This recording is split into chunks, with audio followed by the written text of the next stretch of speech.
In the opening scene, we are introduced to 11-year-old Preston Waters. He lives with his parents and two elder brothers, who always trouble him. Recently, they have taken over a part of Preston's room to store a computer system for their small business. Preston's father, Fred, supports his older sons and urges the youngest one to compromise. Preston is mad because he always gets the short end of the stick.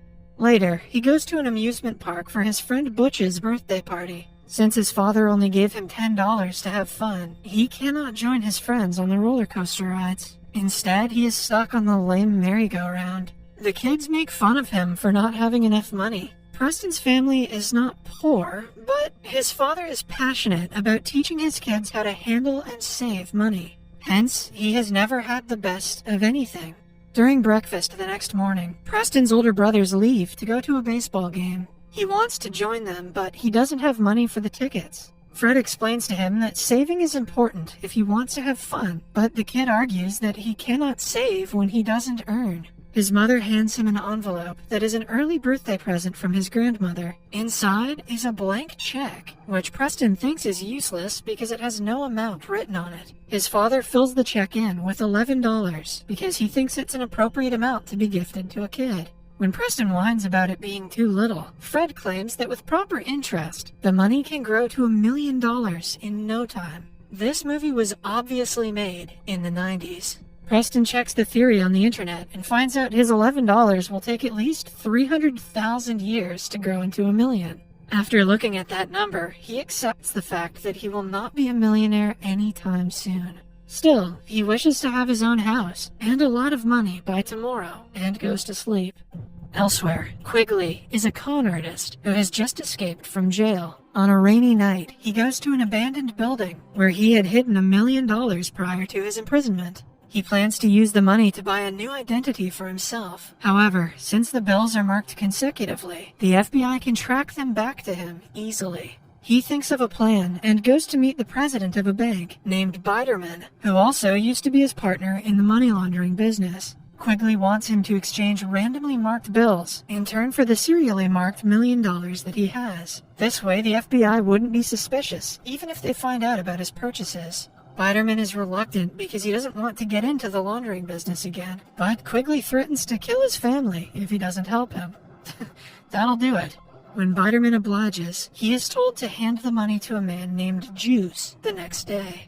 At the same time, Preston comes to the bank to cash in his $11 and open a bank account. He is received by a beautiful bank teller, Shay. She gently tells him that he needs to have a minimum deposit of $200. Preston promises to come back in when he earns that much and leaves. Outside, his friend Butch snatches the check and runs away. While trying to catch him, Preston ends up behind Quigley's car, and his bicycle is crushed by it. Quigley is bound to pay for the bike, but before he can write an amount on the check, he sees a police car nearby. He hands the kid the blank check and drives away immediately. Upon reaching home, Fred scolds Preston because of his broken bicycle. He gets grounded for a week, but doesn't tell his parents about the accident or the blank check. At night, he amounts the check to $1 million and writes a random name on it. The very next day, he goes to the bank to cash it. However, the bank teller thinks that he is joking and brings him to President Biderman. Since the check has Quigley's signature on it, Biderman thinks that the kid is Juice, the middleman between him and Quigley.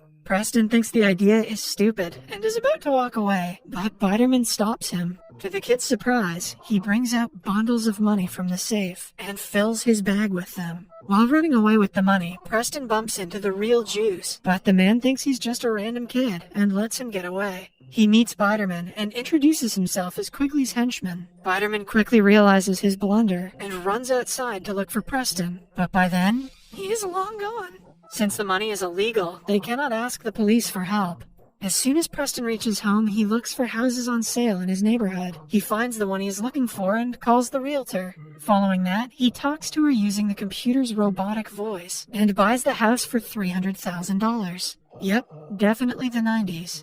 When asked about his name, Preston looks at the computer and says Macintosh. He is overjoyed to have finally gotten everything that he wants in life. When Quigley finds out that his money is missing, he fumes in anger. At first, he insists that it was Biderman's fault, but then he remembers the blank check he gave to the kid with the broken bicycle.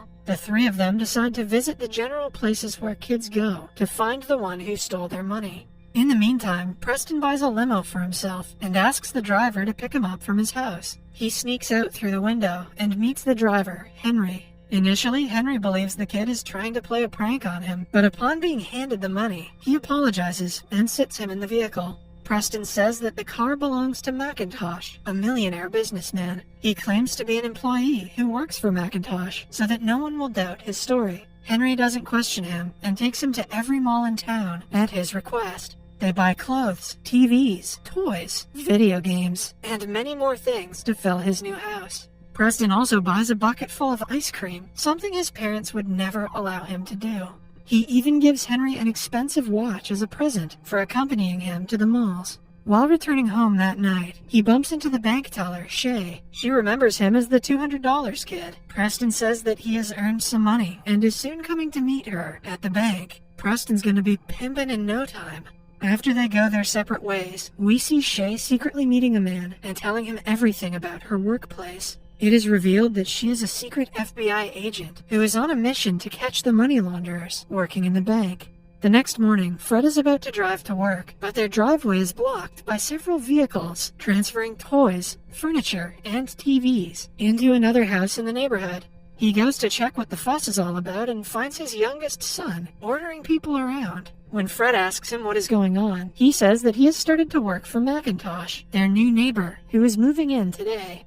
Fred doesn't want his son to work for a stranger, but Preston convinces him that McIntosh is a good man. He even orders the workers to clear the path for his father's car. Fred is stunned to see the kind of authority Preston has over them. When the house is finally done, it has a racetrack, several balloon houses, a built-in video game system, Preston's personal office, and a swimming pool with a slide that connects to the office.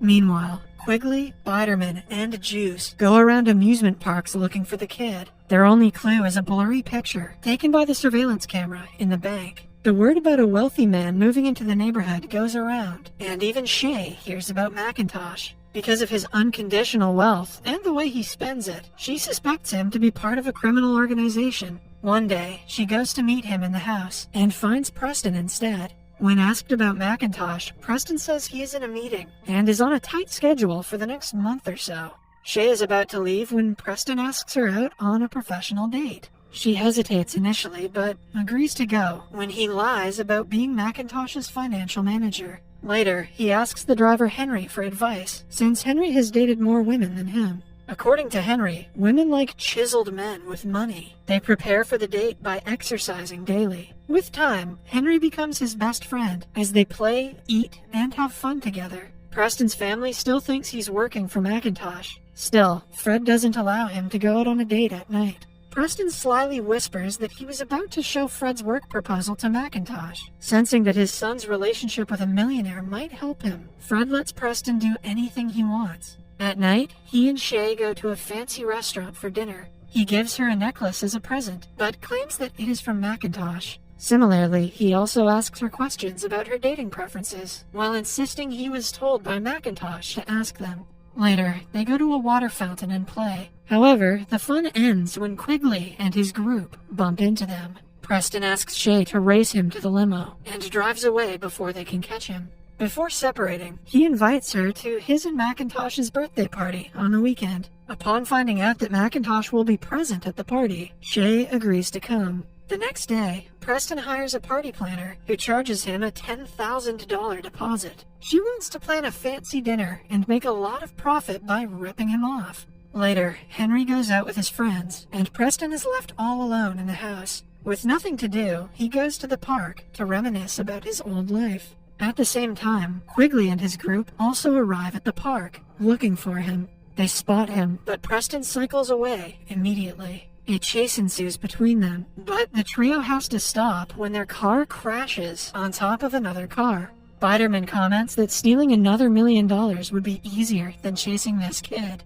Just when they're about to give up, they hit the jackpot and find Preston's friend Butch. They hold him on the edge of the roof of a building and make him reveal Preston's name and address. That night is also the night of the birthday party. As all the preparations take place in the mansion, Preston's brothers call Shay a gold digger, convinced that she is hanging out with him for McIntosh's money. Shay may be a gold digger, but Preston is a miner. This upsets Preston, and he asks Henry for his expert advice. He also affirms that some people are only nice to him because of his money. They finally go to the party, but Preston isn't allowed to touch his own present because the security guard is waiting for Macintosh to open them. He also finds the food awful because he was expecting to get pizza and ice cream. Somewhere else, Shay and her team have found out that Macintosh has no past records, which means he is a criminal trying to create a new identity. They plan to catch the man and arrest him tonight. The party planner gives Preston a bill of $100,000. When he returns to his office to check his account, he realizes that he has spent all of his $1 million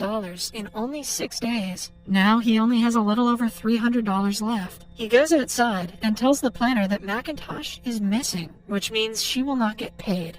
The woman creates a scene and asks everyone to go home because the party is over. Soon, everyone takes their presents and returns home. When Preston is alone in the living room, Quigley and his team arrive at the house, asking him for his money. A scared Preston tells them the truth, but the adults refuse to believe he spent all $1 million in less than a week. Biderman suggests Quigley steal Macintosh's identity, since he is non-existent anyway. They like the idea, but the only problem is Preston, who might reveal the truth to anybody. Hearing this, Preston runs outside and is followed by the three. They get into a chase in the house, but since Preston knows every corner of it, he outsmarts them. The childish addition to the house, like the slide through his office, and the built-in video game system, comes in handy. Still, in the end, Quigley manages to catch him. Right then, the FBI surrounds the house and asks them to leave the kid alone. They arrest all three of them for fraud, money laundering, and theft. Quigley is assumed to be Macintosh, hence, Preston is let free without interrogation. The kid finds out Shay is an FBI agent and is sad that she cannot be his girlfriend. Shay kisses him and asks him to meet her in 10 years. Grooming kids was cool in the 90s. On walking outside, Preston meets Henry, who had gone to get ice cream. Since they cannot work together again, they wish each other farewell. In the last scene, Preston walks home with his father to see that his family has made a surprise birthday cake for him. When asked to make a wish, he realizes that he